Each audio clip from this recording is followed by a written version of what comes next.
Hello dear student, welcome to biology class 12th chapter 5, that is principles of inheritance and variation, and the topic we are going to discuss today is polygenic inheritance and pleiotropy.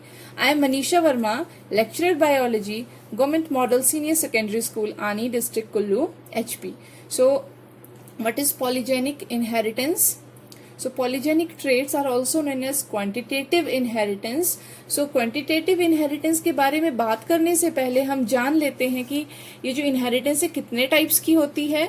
जो polygenic trait है, they are type of phenotypic traits. So these are of two kind, qualitative and quantitative. तो phenotypic traits क्या होती हैं? Phenotypic traits ऐसी traits हैं which are obvious, observable and measurable trait. Means हम क्या है, इनको इजीली जो ऐसी ट्रेड्स, ऐसे कैरेक्टर्स जिनको हम इजीली ऑब्जर्व कर पाए, उनका हमें पता लग सके, उनको मेजर कर सके. तो it is simply expression of genes in a observable way. एक इस तरीके से जीन का एक्सप्रेशन होता है कि हम उसको ऑब्जर्व जो है वो कर सकते हैं. तो पहले बात करते हैं फिनोटिपिक ट्रेट में क्वालिटेटिव ट्रेट्स की. तो क्वालिटेटिव ट्रेट्स में कौन सी फिनोटिपिक ट्रेट्स आती हैं? This are the classical Mendelian traits which have two contrasting conditions controlled by a single pair of genes. तो ये क्वालिटेटिव ट्रेट कौन सी है? ऐसी traits which are controlled by a single pair of gene. This are also known as classical Mendelian traits. Means वो ट्रेट्स जिन पर मेंडल ने वर्क किया था. फॉर एग्जाम्पल पी प्लांट की जो ट्रेट्स थी, जैसे कि पी जो सीड था उसकी शेप में, उसके बारे में मेंडल ने स्टडी किया था कि वेदर इट इज स्मूथ और वेदर इट इज रिंकल्ड. उसी तरह से साइज के बारे में कि पी प्लांट्स जो थे वो कुछ जो थे वो टॉल थे, कुछ ड्वार्फ थे. कलर, जैसे गिनी पिग्स जो होती हैं उनमें दो तरह के कोट कलर्स होते हैं, ब्लैक एंड व्हाइट. उसी तरह से हॉर्न्ड एंड हॉर्नलेस कैटल. तो यहाँ पर क्या देख रहे हैं हम कि ये जो स्ट्रक्चर्स हैं, these are controlled by, these are traits, these are controlled by a single pair of genes and the condition produced are very contrasting. एक जो है एक एक्सट्रीम पर है, दूसरा दूसरे एक्सट्रीम पर है. एक जो है टॉल है और दूसरा स्मॉल है. यहाँ पर इंटरमीडिएट चीज जो है हमें देखने को नहीं मिल रही है. तो ये बात थी हमारे पास क्वालिटेटिव ट्रेट की. तो यही बात है, qualitative trait is fully expressed by a single dominant gene. तो जैसे मान लीजिए टॉलनेस का जो करेक्टर है उसको अगर एक्सप्रेस करना है तो वो उससे एक सिंगल एलील से ही पूरा एक्सप्रेस जो है वो हो जाता है. The presence of two dominant genes does not modify the phenotype. तो ये बात कैसे समझेंगे? For example the genotypes BB and BB, that is capital B and small b and capital B produce equally black coat colour in guinea pigs. तो guinea pigs में जो हमारे पास यहाँ पर हम देख रहे हैं, there are two dominant alleles, और यहाँ पर एक डोमिनेंट जीन है और एक रिसेसिव जीन है. लेकिन ऐसा नहीं होगा कि जहां दो डोमिनेंट जीन है वहां पर जो इफेक्ट है फिनोटाइप वो मोर प्रोनाउंस्ड होगा. ऐसा नहीं है. दोनों ही एलील जो है एक डोमिनेंट जीन का होना ही काफी है यहाँ पर. Similarly the genotypes capital T small t and capital T produce equally tall P plants. तो एक डोमिनेंट जीन जो है वो पूरा इफेक्ट प्रोड्यूस करेगा, फुल एक्सप्रेशन शो करेगा. Two presence of more than one dominant gene does not modify the phenotype. The qualitative traits being controlled by a single pair of gene. तो single pair of gene है इसलिए इन्हें monogenes भी कहते हैं. These are also termed monogenic traits. तो हर चीज का जो है क्या क्या टर्मिनोलॉजी यूज होती है आपको पता होनी चाहिए. So qualitative traits are also known as monogenic traits. The inheritance of qualitative traits is known as qualitative or monogenic inheritance. इनका inheritance का क्या pattern रहता है उसको हम बोलेंगे inheritance means passing on of their from parents to the daughter or son, whether it is or the future generation. This inheritance produces two distinct phenotypes. जैसे हम पहले से बात कर रहे हैं, हमने देखा कि दो डिस्टिंक्ट फिनोटाइप है, या तो ब्लैक है या फिर प्योर व्हाइट है. बीच का कोई रेंज यहाँ पे नहीं है. टॉल और ड्वार्फ, या तो लंबा है या फिर बौना है, छोटा है. सो यहाँ पर इस तरह की जब वेरिएशन होती है तो उसे हम कहते हैं discontinuous variation. Means discontinuous means जो लगातार नहीं चल रही है, दो कॉन्ट्रास्टिंग कंडीशन जो है यहाँ पर प्रोड्यूस होती हैं. तो these are qualitative traits. Next will talk about quantitative traits. So quantitative traits क्या होती हैं? These are the measurable phenotypic traits which do not have two distinct contrasting condition. तो यहाँ पर ये जो अब डिफरेंस आ गया क्वालिटेटिव से, दैट इज यहाँ पर जो फिनोटिपिक ट्रेड्स हैं वो कैसी हैं? दे आर मेजरेबल, उनको हम नाप सकते हैं, तोल सकते हैं इस तरह से, and they do not have to contrasting condition. यहां पर हमें क्या मिलेगा? दे show a wide spectrum, wide range मिलेगी फिनोटाइप्स की। फिनोटाइप्स मीन्स जिसको हम इजीली ऑब्जर्व कर पाए, उस ट्रेट का जो इफेक्ट जो है वो देख पाए हम, दैट इज फिनोटाइप। तो यहां पर हमें एक वाइड स्पेक्ट्रम मिलता है फिनोटाइप्स का, which blend from one condition to another as continuous variation. तो ये एक और डिफरेंस है। वहां पर हमने पढ़ा डिसकंटिन्यूअस वेरिएशन, वहां पे क्या था? जो चेंज था फिनोटाइप में वो एब्रप्ट था, एक बिल्कुल काला था और एक बिल्कुल सफेद था। लेकिन यहां पर इसके जो एग्जाम्पल हम पढ़ेंगे तो यहां हम देखेंगे, यहां एक रेंज हमेशा हमें मिलेगी for the trait. They are usually controlled by more than one pair of gene. तो इसीलिए इसको क्वांटिटेटिव इनहेरिटेंस कहा, क्योंकि यहां पर क्या होता है कि एक पेयर ऑफ जीन से ज्यादा जो हमारे पास मैक्सिमम 3 से ज्यादा ही होते हैं, तीन पेयर ऑफ जीन्स होते हैं। तो उस तरह से ये ट्रेट्स वो कंट्रोल होती हैं, and they may be modified by environmental factor. और साथ ही जो ट्रेट्स हैं these are also modified by environmental factors. और इन ट्रेड्स में क्या होता है? जितने ज्यादा डोमिनेंट जीन्स का नंबर होता है उतना ज्यादा फिनोटाइप जो है वो मोर प्रोनाउंस्ड होता है। जैसे हमने लास्ट केस में पढ़ा कि वहां पर एक सिंगल डोमिनेंट जीन भी इक्वल इफेक्ट प्रोड्यूस कर रहा था, लेकिन यहां पर हम देखेंगे जितने ज्यादा डोमिनेंट जीन्स का नंबर ज्यादा होगा उतना ज्यादा जो है फिनोटाइप मोर जो है वो एक्सप्रेस करेगा। सो they are usually controlled by more than one pair of genes and may be modified by environmental factor। तो इसका एग्जाम्पल क्या है? क्वांटिटेटिव ट्रेट का सबसे बेस्ट एग्जाम्पल है ह्यूमन स्किन कलर। तो ह्यूमन स्किन कलर में आपने देखा होगा, ऐसा नहीं होता कि बिल्कुल डार्क इंडिविजुअल्स ही हमको मिलेंगे या बिल्कुल लाइट मिलेंगे। हमें स्किन कलर में बहुत लंबी रेंज जो है वो मिलती है, बहुत ज्यादा जो हमारे पास वेरिएशन स्किन कलर में होती है। तो इस तरह की कंडीशन को हम बोलते हैं क्वांटिटेटिव ट्रेट्स। इसीलिए हमने कहा कि हमें यहाँ पर एक वाइड स्पेक्ट्रम, एक वाइड रेंज जो है वो फिनोटाइप्स की मिलती है। तो स्किन जो है वो लाइट भी हो सकती है, डार्क भी हो सकती है, साथ ही स्किन कलर जो है वो एनवायरमेंट के थ्रू भी बहुत ज्यादा इफेक्ट होता है। जो सन के एक्सपोजर में जो skin colour generally it turns darker. The quantitative traits are very common and include certain human characters such as height, weight, skin color, hair color, size of some organs, face form, intelligence, susceptibility to disease. तो ये सारी जो traits हैं these are quantitative traits. Animals में अगर हम बात करें जैसे milk yield in cattle, here also there is a continuous variation. कोई बता नहीं सकता कि कौन सा कैटल जो है वो कितना मिल्क यील्ड करेगा, कोई परफेक्ट नंबर जो इसका नहीं दे सकते हैं। Meat yield in pigs, egg production in poultry, amount of flowers, size of fruits, seed number and size in beans, grain colour in wheat, cob length in corn. तो मक्की में जो भुट्टा लगता है उसकी जो लेंथ होती है वो भी आपने देखा होगा बहुत वेरिएबल होती है। तो यहाँ पर हमें वाइड स्पेक्ट्रम मिल रहा है। So the quantitative traits are also known as metric traits. Metric means ऐसी traits जिनको हम measure करके, because they can be measured and expressed in terms of unit of length, weight and number governed by more than one pair of genes. So अब बात करते हैं detail में polygenes के बारे में। So what are polygenes? Multiple और cumulative jeans भी हम इनको बोलते हैं। क्यूमुलेटिव हम क्यों बोल रहे हैं? क्योंकि यहाँ पे मैंने आपको बताया जितने ज्यादा डोमिनेंट जीन्स होंगे उतना ज्यादा इफेक्ट जो है फिनोटाइप में मोर प्रोनाउंस्ड होगा। तो यहाँ पे डोमिनेंट जीन का जो इफेक्ट है वो एड ऑन होता जाता है, इसलिए इनको बोलते हैं cumulative gene. The quantitative traits are governed by several pairs of genes. These genes form a special gene complex known as polygenic system.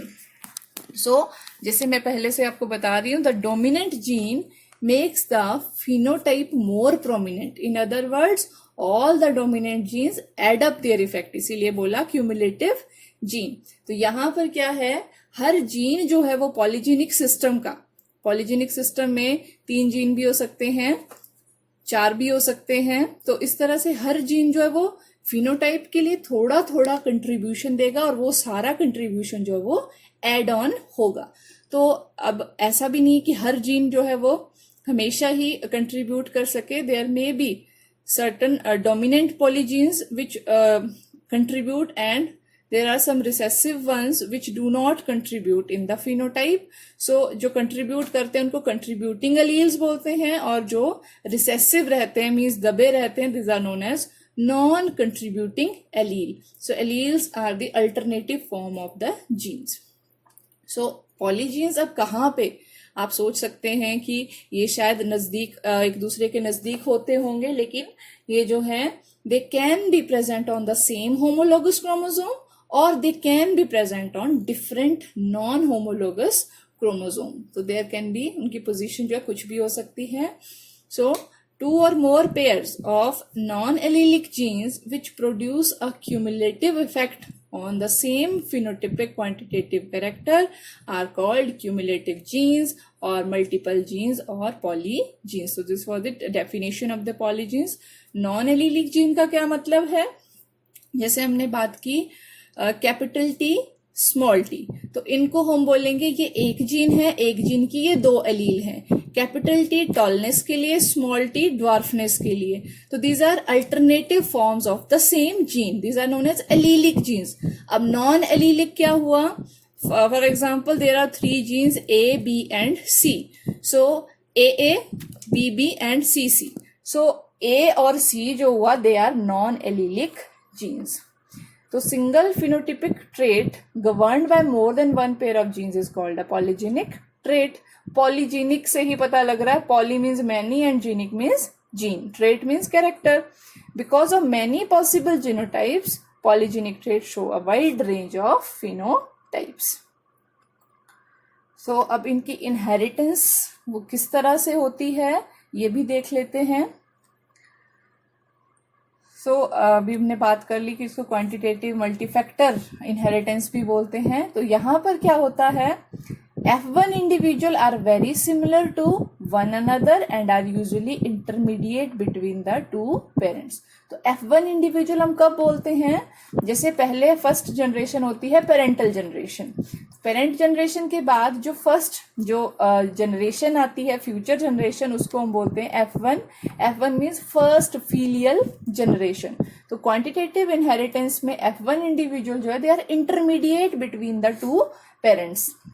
Means यहाँ पे कोई भी डोमिनेंट जीन अपना इफेक्ट पूरी तरह नहीं दिखाता, इंटरमीडिएट इफेक्ट जो है वो प्रोड्यूस करता है। अब जब F2 जनरेशन हमने प्रोड्यूस करनी है तो वो कैसे प्रोड्यूस होगी? F2 means second filial generation.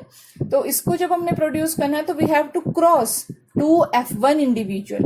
तो फ्यू इंडिविजुअल कैसे होंगे? एक ग्रैंड पेरेंट की तरह होंगे, कुछ जो है वो दूसरे ग्रैंड पेरेंट की तरह होंगे, और रेस्ट बाकियों का जो फिनोटाइप है it will range between the 2। जैसे कि मैंने आपको बताया क्वांटिटेटिव इनहेरिटेंस में एक रेंज फिनोटाइप्स की हमको मिलती है। So next, example of quantitative inheritance में सबसे इंपॉर्टेंट जो एग्जाम्पल है वो है ह्यूमन स्किन कलर का। तो ह्यूमन स्किन कलर जो है वो at least it is controlled by 3 separately inherited pair of genes. तो वो जीन कौन कौन से हैं? They are AA, BB and CC. So these are located in different chromosome, but they are and inherited independently, but they all contribute towards one phenotypic trait, that is skin color. So there are genes for dark color dominant gene that are A, B and C. These are incompletely dominant and the darkness of the skin color is proportionate to the sum of the dominant gene present. तो A, B और C में से तीनों ही jeans जो हैं वो कोई भी पूरी तरह से डोमिनेंट नहीं है। तो ये जो है साथ में जो है एक्सप्रेस कर लेते हैं, इस तरह के जीन्स को बोलते हैं इनकम्प्लीटली डोमिनेंट। तो यहाँ पर क्या होगा, ये जो डोमिनेंट जीन है these are responsible for synthesis of a pigment melanin, जो हमारी स्किन को जो है डार्क कलर जो है वो प्रोवाइड करती है। ये जीन्स जो है उसकी सिंथेसिस करते हैं। तो जितने ज्यादा डोमिनेंट जीन्स होंगे उतनी ज्यादा मिलेनिन जो है वो सिंथेसाइज होगी। तो जैसा मैंने पहले ही कहा था, यहाँ पर इफेक्ट जो है वो सम अप हो जाता है। तो जितने ज्यादा डोमिनेंट जीन होंगे उतने ज्यादा जो है वो मेलेनिन का पिगमेंट का अमाउंट स्किन में होगा। तो अ प्योर निग्रो जो होता है, वेरी डार्क पर्सन, है 6 dominant genes. So all the genes are dominant, so melanin का जो अमाउंट है सिंथेसाइज होता है, it is very much high. अगर हम बात करें प्योर व्हाइट पर्सन की, वेरी लाइट जो पर्सन होता है, it has all the 6 recessive genes, means सारे ही जीन्स जो वो रिसेसिव फॉर्म में है, तो मेलेनिन पिगमेंट सिंथेसाइज ही नहीं होगी। तो there is lack of skin colour. ऐसे पर्सन को एल्बिनो भी कहा जाता है। आपने कुछ पर्सन देखे होंगे, उनके जो आई लैशेस तक होते हैं दे आर व्हाइट, पिगमेंट ही नहीं होता, और आईज में भी काफी ब्लड वेसल्स वगैरह रेड जो है बिल्कुल नजर आती हैं। तो they have no gene for pigment synthesis, that is melanin synthesis. अब अगर हम इनहेरिटेंस जो इसमें देखना चाहें किस तरह होगी, तो एक क्रॉस अगर हम करते हैं एक प्योर निग्रो और प्योर व्हाइट के बीच में, तो F1 ऑफस्प्रिंग जो प्रोड्यूस होंगे उनका जीनोटाइप क्या रहेगा?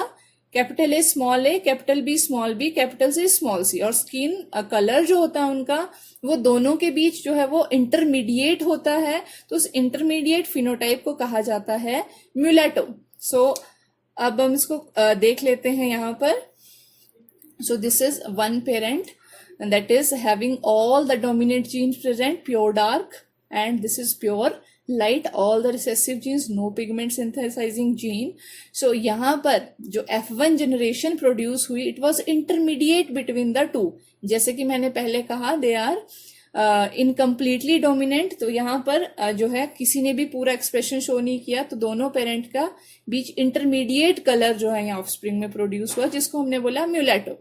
अब हम क्या करेंगे? सेल्फिंग करेंगे F1 जनरेशन की, means we will cross two F1 generation individuals having intermediate phenotypes, तो AABBCC and into AABBCC।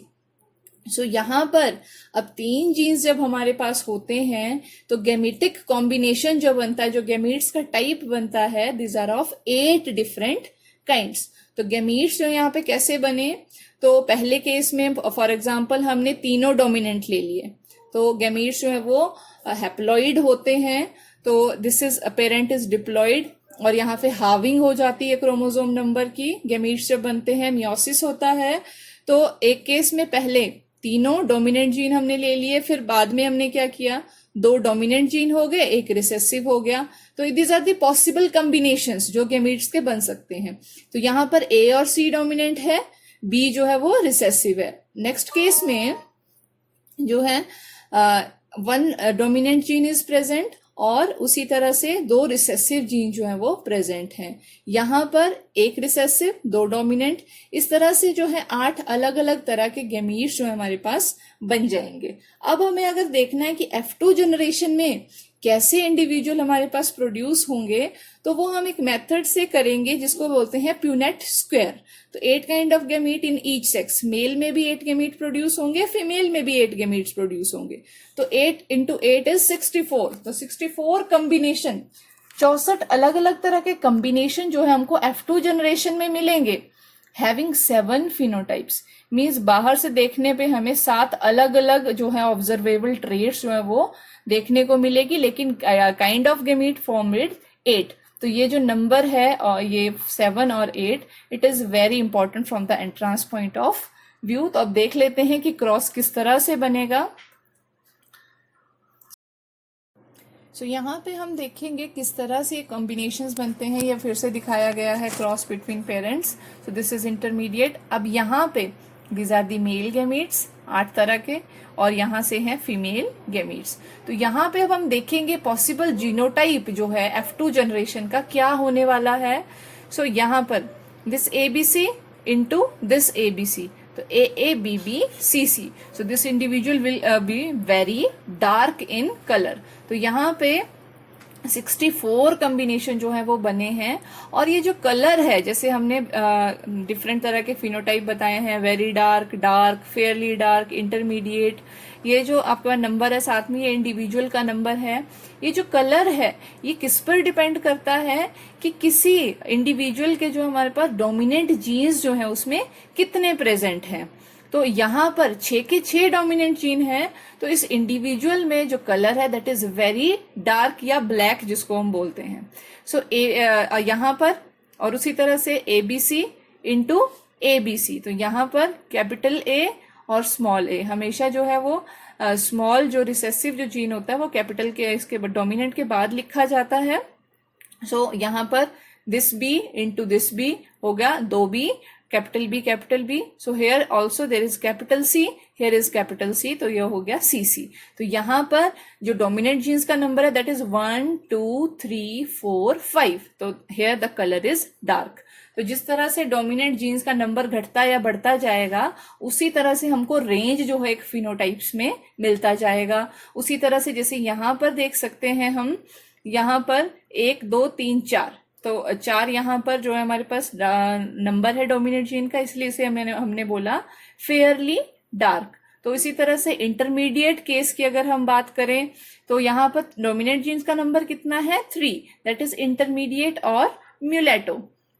So यहाँ पर ये सारा टेबल बना किस तरह से है, पहले इस पॉइंट को हम पकड़ेंगे, इसको इसके साथ मल्टीप्लाई किया, फिर इसको हमने इसके साथ मल्टीप्लाई किया, फिर इस बॉक्स के गैमीट्स को हमने इसके साथ मल्टीप्लाई किया, फिर इस बॉक्स को इसके साथ, तो इस तरह से फिर दूसरे की जब टर्न आएगी फिर इसको इसके साथ, फिर इसको इसके साथ, इसको इसके साथ, इस तरह से जो है हम मल्टीप्लाई करके पूरे 64 कॉम्बिनेशन जो है वो बना लेते हैं। एक की मैंने आपको आगे दी हुई है जिससे कि आप याद रख सकते हो कि कितने डोमिनेंट जीन होने पर फिनोटाइप जो है वो कैसा होगा। तो आप इसे ड्रॉ कर सकते हो खुद से करके, जो आप एक बार लिख करके इस तरह से टेबल जो है वो ड्रॉ कर सकते हैं।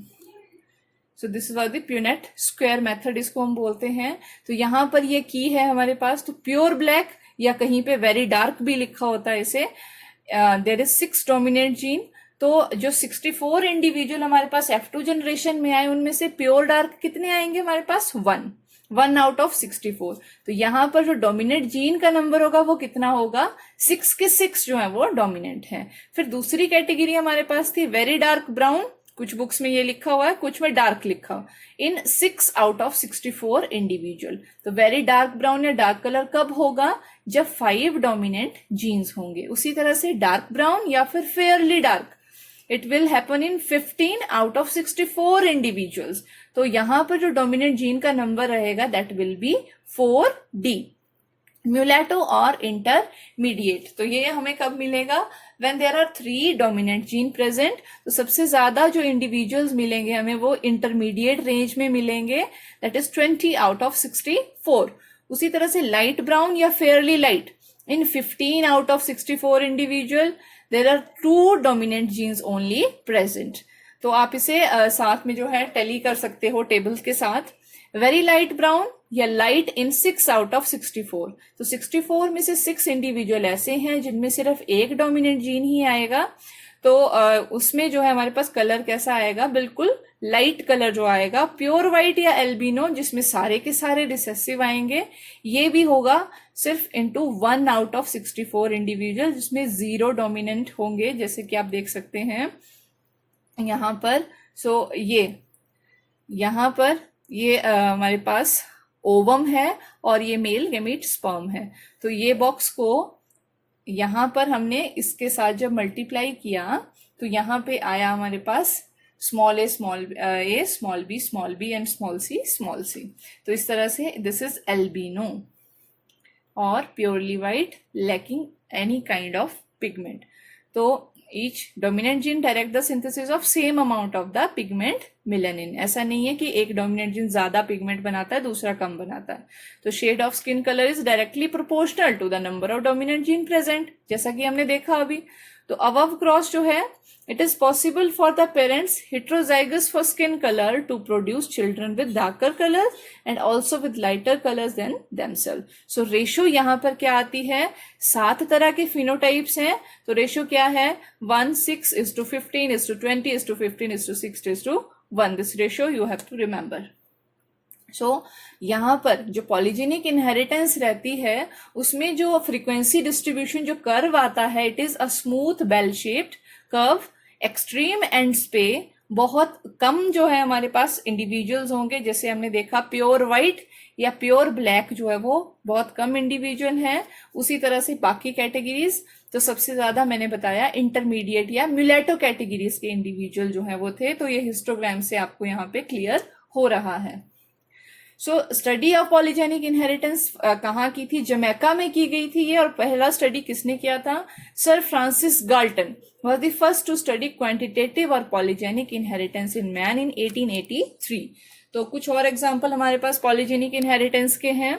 तो वीट में भी ऐसा देखा गया है. There are 3 different gene pairs that control the colour of kernels from white to deep red. तो गेहूं का जो दाना होता है दैट इज कैर्नल, तो उनमें भी रेड कलर में काफी ज्यादा रेंजेस जो आप देख रहे होंगे इसमें होती हैं. तो this is another example of polygenic inheritance. So analysis of polygenic inheritance, तो एनालिसिस उसको एनालाइज करना इनहेरिटेंस के पैटर्न को, स्किन कलर के या हेयर कलर बोलो, आई कलर बोलो, ये और हमारे पास पॉलीजेनिक ट्रेट्स हैं. क्योंकि यहाँ पर इनको पैटर्न स्टडी करना जो काफी मुश्किल हो जाता है, क्योंकि बहुत सारी एलील्स इंटरेक्ट कर रही होती हैं एक फिनोटाइप को इन्फ्लुएंस करने के लिए. साथ ही साथ एनवायरमेंट जो है इन ट्रेट्स पर बहुत इफेक्ट डालती है. जैसे ह्यूमन स्किन कलर की बात करें तो ये एज के साथ चेंज होती है. Use of cosmetics, plastic surgeries etcetera आपने सुना होगा. Environmental variation, exposure to sunlight, heat, cold, उससे भी स्किन में कलर में फर्क आ जाता है. Human height and intelligence are affected by nutrition and social background. तो न्यूट्रिशन प्रॉपर ना रहे तो हाइट भी स्टंटेड रहती है. इंटेलिजेंस जो हमारे पास ब्रेन की हेल्थ भी इफेक्ट होती है. सोशल बैकग्राउंड हमारा कैसा है उस वजह से. तो एनालिसिस जो है इसका काफी मुश्किल हो जाता है. सो अब बात करते हैं what is norm of reaction. कई बार क्या होता है, कोई जीनोटाइप जो है वो रिजिडली डिफाइंड फिनोटाइप नहीं प्रोड्यूस करता. जैसे कि हम आज अभी बात कर रहे हैं स्किन कलर की बात करें या हेयर कलर की, but there is a range of phenotype due to environmental influence. तो एक एग्जाम्पल हमारे पास है हाइड्रेंजिया फ्लावर्स का. तो यहाँ पर क्या होता है, जेनेटिक वैरायटी सेम होती है वो, लेकिन सॉइल की एसिडिटी मींस यहाँ पर जो कैरेक्टर है, ये हाइड्रेंजिया का जो कैरेक्टर है हम कहेंगे एक ऐसा पॉलीजेनिक कैरेक्टर है जो एनवायरनमेंट से बहुत ज्यादा इन्फ्लुएंस होता है. तो हाइड्रेंजिया जो फ्लावर है उसके जो कलर है it directly depend upon the acidity of the soil. तो इस तरह के कैरेक्टर्स को मल्टीफैक्टोरियल भी बोलते हैं. क्यों, क्योंकि जेनेटिक और एनवायरमेंटल दोनों ही फैक्टर मिल करके क्या कर रहे हैं, फिनोटाइप को यहाँ इन्फ्लुएंस कर रहे हैं.